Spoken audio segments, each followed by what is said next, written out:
Welcome back and thanks for being with Morning Live. Now, the National Treasury has confirmed that it will exempt Eskom from reporting on irregular spending for the next 2 years. Treasury says that this exemption still requires Eskom to disclose financial and non-financial information on the irregular, fruitless and wasteful expenditure, but only in its annual report. Now, the decision has prompted widespread shock from political parties, energy experts and the public at large. Rail utility Transnet has also been granted exemption. So to discuss this matter, we joined via Zoom by the Acting Director General of the National Treasury, Ismail Momoniat. Mr. Momoniat, thanks so much for your time. Welcome to Morning Live. Thank you, Sakina, and to your viewers.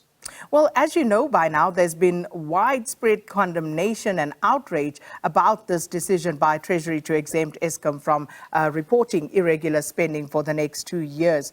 And this, of course, the public feels without any reason, given that the things that have been happening at Eskom. Why exempt this corruption-riddled Eskom from reporting on its fruitless and wasteful expenditure? So, Sakina, let me start by saying I understand and empathize, I think, by the public response. It shows me that we as a country, many people are rightly concerned about how Eskom is operating and concerned about corruption at Eskom and want to ensure that we don't make it easier for corruption to take place.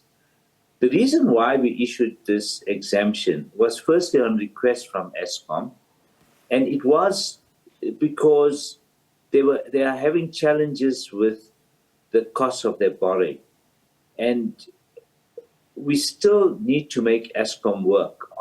As you know, they are the sole supplier of our electricity, and we have this load shedding crisis, and the Treasury during the budget came in to take over some of their debt because they are in a financial crisis. And that's what's motivated this measure. Let me just point out that we are in no way compromising on Eskom reporting on what we call irregular and fruitless and wasteful expenditure. They still have to do so, but they have to do so in their annual report. And the annual report contains the annual financial statements. So it's just that this reporting won't be done in that section of the annual report. It will be done out of the financial statements. And the reason for this is that Eskom and Transnet, like all state-owned entities, not only have to comply with the PFMA, but they follow much more onerous standards like the international accounting standards, IFRS. And because they get bonds from the market, they have to comply with the JSE's bond requirements as well. And those are pretty onerous. And so compared to other companies, on their own merits, if they get qualified on that basis, or they are not qualified, hopefully. That's the objective that we have. But in addition, with the PFMA, there's a whole range of what I would call administrative or non-material measures that they also have to comply with. And when they are unable, for whatever reason, to comply with that, that subjects them to a greater probability of being qualified for those types of measures which ordinary companies don't have. And following state capture, given their state of finances, they tended to get stuck in this loop of getting qualified, and that impacts on their lending covenants, and that forces them then to come to the Treasury to the extent that they can't get funds. So how is this provision going to assist Eskom with their efforts to, for example, get debt on the open market? How is this going to help them, given that their woes are so well documented and well known? So what this means is that, you know, their financial audit focuses on the essence of their finances and how they manage their finances. And it's not an attempt for them not to be qualified. On that basis, they will still be assessed by their auditors as any other company would be. The issue is just that these other administrative non-material transactions get, to the extent that they are having challenges, that gets reported in their annual report. And let me add, we will engage with the Auditor General to make sure that that also gets audited by their auditors, but separately from their financial statements, so that if they, so there's less likelihood that they get qualified for those reasons, because once they get qualified, it becomes, in a sense, technically it follows that they then have to need a waiver from many of the lenders whose covenants they've transgressed, and that does, and some may or may not extend their lending conditions, which then requires them to come to the fiscus. So that's the dilemma we have, that when Eskom fails, not only do they fail the country in terms of load shedding, but their failure then comes to sit on the Treasury, and we've got to kind of bail them out or provide more guarantees. So that the taxpayer, in a sense, gets hit in a double blow. We're trying to prevent the second blow, in a manner of speaking. So this has been going on for quite some time, and the question is, why are you offering Eskom or granting this exemption at this point, Mr. Momoniat, following the departure of the former CEO, Andre de Ruyter, who spoke of pervasive corrupt activity taking place at Eskom? Why would you then extend the exemption at this point? Because Eskom only applied for it now. And if I may be mistaken, but I think it may even have come whilst Mr. de Ruyter was at Eskom. And let me make it clear, all Mr. de Ruyter's allegations must be properly investigated, and we must, ensure that every effort is put to uncover all the corruption that's taking place at Eskom, and that is the Treasury position and always has been.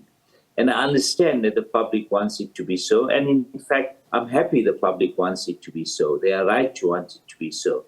The issue, as I said, is a technical issue around their borrowing, and this is the point at which they've applied. Last year, it was Transnet that had applied for similar reasons and were granted this exemption. In fact, their exemption was gazetted 31st of March 2022, and Eskom was done exactly a year later. I understand too that because it coincides with all the Mr. de Ruyter's statements on the corruption that appears to be entrenched at Eskom, and I think it's our hope that the new board is actually working to end such corruption, doing all in their powers to do so. We believe that we should be helping the new leadership at Eskom to uncover such corruption and yet to continue to operate so that they can provide electricity to us. So Khaya Sithole makes an important point in my conversation with him yesterday, and he says that what's happening right now is that we are entering a phase of governance by exception rather than an era of exceptional governance. Because the question is, what would prevent other state-owned entities from applying for and being granted the same exception as Eskom? The SABC could ask for the same, Denel could ask for the same, and will they be granted that, given that they find themselves more or less in similar situations? So we won't automatically grant them such an exemption. They've got to apply, and they've got to convince us that there's a need for such exemption. And I think in the case of Eskom being our biggest state-owned entity, and given the critical role they play in providing electricity, and given their state of finances, we've had to intervene in this way to try and keep their borrowing costs as low as possible. I mean, that's the objective. It's a question of sustainability. And yes, it is a judgment call that we've made.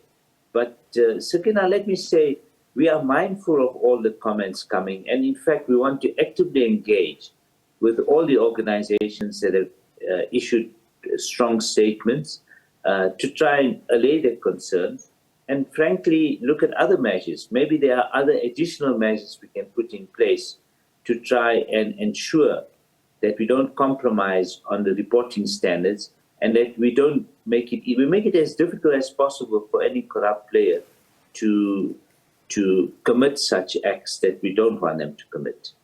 So the perception out there is obviously one that does not favor this decision that has been taken by Treasury. Critics, as you say, you've engaged some of them. You've got civic organizations, business groups. They've all sharply criticized this decision to exempt the power utility from some of the provisions of the Public Finance Management Act. And some of them are saying that this, in effect, Mr. Momoniat, is an attempt to shield some of the individuals allegedly implicated in Eskom corruption from actually being held accountable. How does Treasury respond to that? So Sakina, we have not engaged with all these organizations that have come out to make their statements, and many of them made their statements just on the basis of the Gazette. They hadn't looked at our statement. But, we are willing to engage with them to hear them out. They may have a point that we haven't perhaps seen. And as I said, we're open to tightening the approach that we've adopted. But the core problem doesn't go away about Eskom and the impact of having qualified audits. We need to get Eskom not to have their financial statements qualified. And we're not doing so, let me add, we're not doing so by changing the standards. They still have to meet the IFRS standards. They still have to meet JSE requirements. The only issue we're looking at are some of these administrative measures which other companies don't face to make it less likely that they get qualified due to those reasons.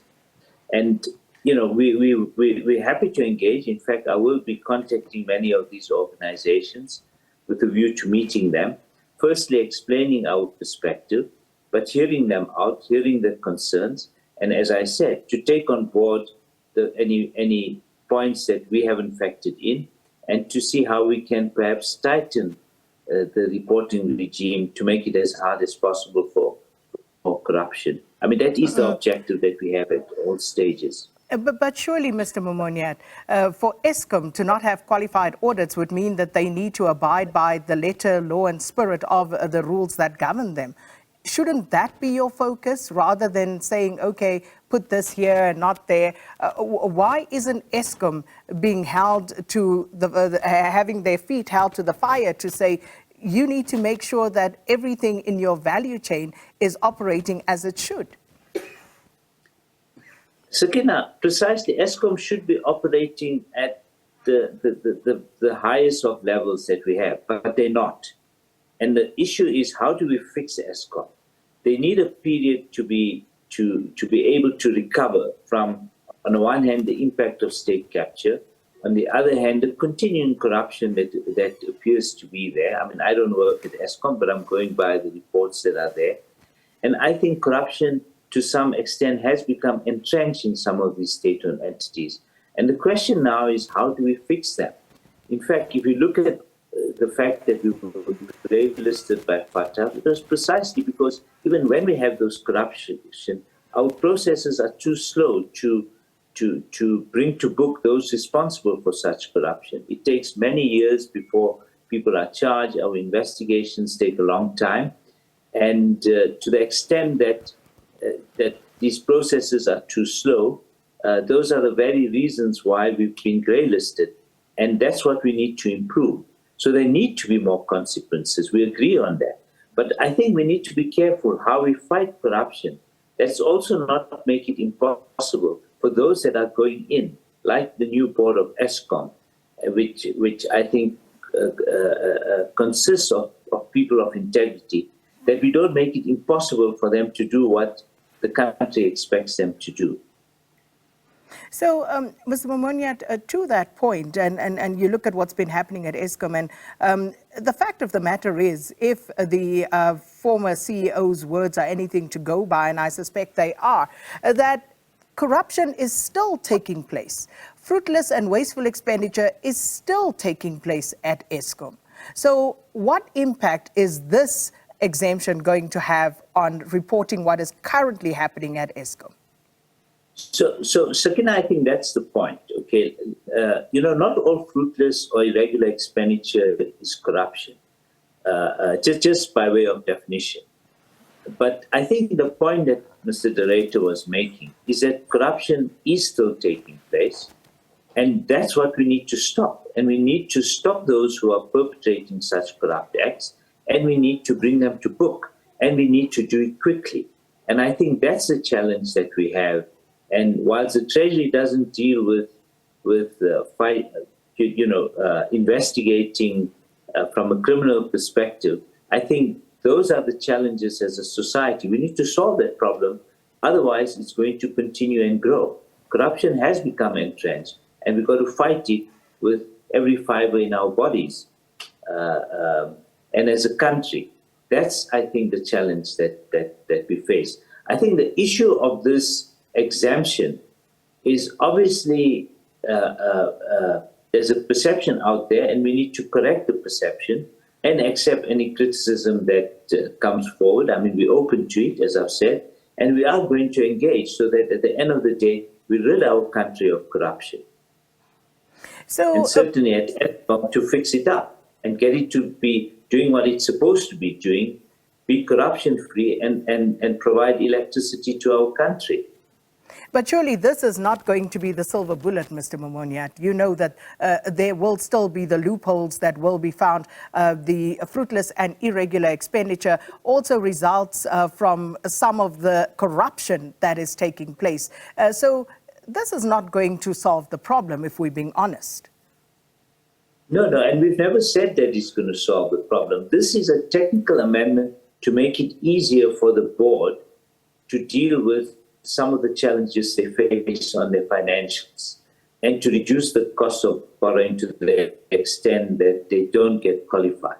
That's all this will do. It's a small part in the total picture to get Eskom fixed up. There are many other measures which largely are not of a financial nature, or of dealing with criminal investigations and so on, which need to be completed to fix up Eskom and to have consequences, to get rid of employees within Eskom, for example, who embark on corruption, to deal with those suppliers who clearly are abusing the procurement system, to bring them to justice. Those are the issues we need to and to make sure, and I think this is an important point, that the honest officials who are there and who are trying to fix up Eskom, that we are actually going to help them to do so. But the broader public looking on, Mr. Momoniat, will say this is all lip service. We've heard this before. We've read the script before, and yet we're seeing very little accountability at the highest level.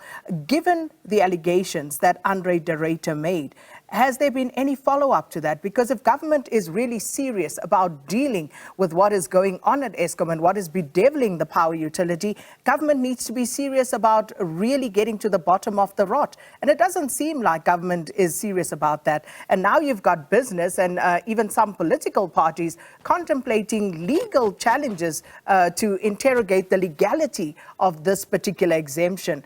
Are you prepared to go to court and have all of these other subsequent issues play out for this particular matter? Sakina, I don't want to respond. Government as a whole is responding to the crisis we have at Eskom. The Treasury is just dealing with the financial health of Eskom.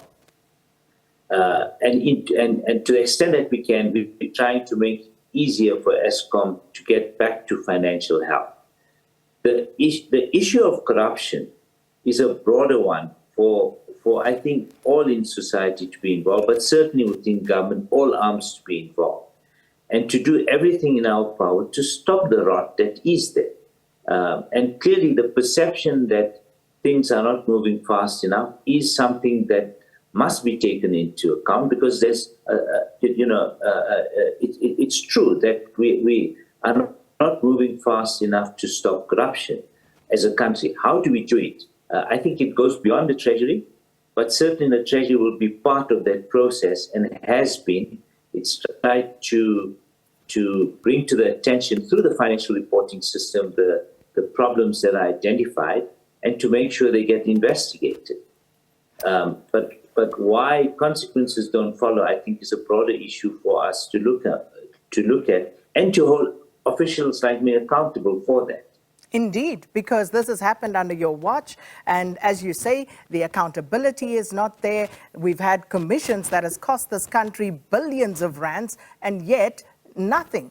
You know, the rot seems to just get deeper and deeper, and the corruption seems to continue unabated at Eskom. But Mr. Momoniat, we have to leave it there. Thank you so much for speaking to us, the Acting Director General of the National Treasury, Ismail Momoniat, discussing Government's Gazette, which gave Eskom a blanket exemption from the Public Finance Management Act with regard to reporting on fruitless and wasteful expenditure. We'll take your views on that in our question of the day at Morning Live SABC. And we've got Kaya Sitole coming up to give us some analysis on this. But right now, 8 o'clock and time for the news. Here's Leanne.